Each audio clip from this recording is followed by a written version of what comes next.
ഒരു കാലത്ത് കൊല്ലത്തെ ഒരു വൻകിട മുതലാളിക്ക് 100-150 കോടിയുടെ കടം കയറി ആത്മഹത്യയുടെ വക്കിൽ നിൽക്കുന്ന ആൾക്കാരെ എനിക്കറിയാം.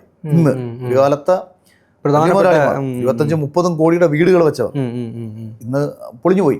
പക്ഷെ ഞാൻ പറഞ്ഞത് അവനോടാണ് ഞങ്ങൾ ഈ വികസനം സൃഷ്ടിച്ചെന്നൊക്കെ പറയാൻ നിൽക്കുന്നത്. അവൻ താഴെ ഇരുന്ന് പറയുന്നത് എന്താ പറയുമോ, ഇയാൾ അവിടെ വിഴിഞ്ഞത്ത് തുറമുഖം കൊണ്ടുവന്നിട്ട് എനിക്ക് കാര്യമില്ലടി, എനിക്ക് ബാറ് തുറന്നു കളയുന്ന ഇപ്പം പറയുന്നത്. അതാണ് ഞാൻ പറഞ്ഞത്, ജനത്തെയും കൂടെ മനസ്സിലാക്കണം. വികസനം എന്ന് പറയുന്നത് ഓരോ മനുഷ്യൻ്റെ ആവശ്യകത തിരിച്ചറിഞ്ഞുള്ള വികസനമാണ്. ഞാൻ തൃക്കാക്കരയിലെ ഒരു വാഗ്ദാനങ്ങളും ചെയ്ത് മുന്നോട്ട് പോകുക എന്നുള്ളതല്ല എൻ്റെ ലക്ഷ്യം. എന്താണ് ഒരു പർട്ടിക്കുലർ പ്രദേശത്തെ ആവശ്യം? ഓരോ പ്രദേശത്തെയും പ്രശ്നങ്ങൾ വ്യത്യസ്തമാണ്. ഒരു പ്രദേശത്ത് റോഡിൻ്റെ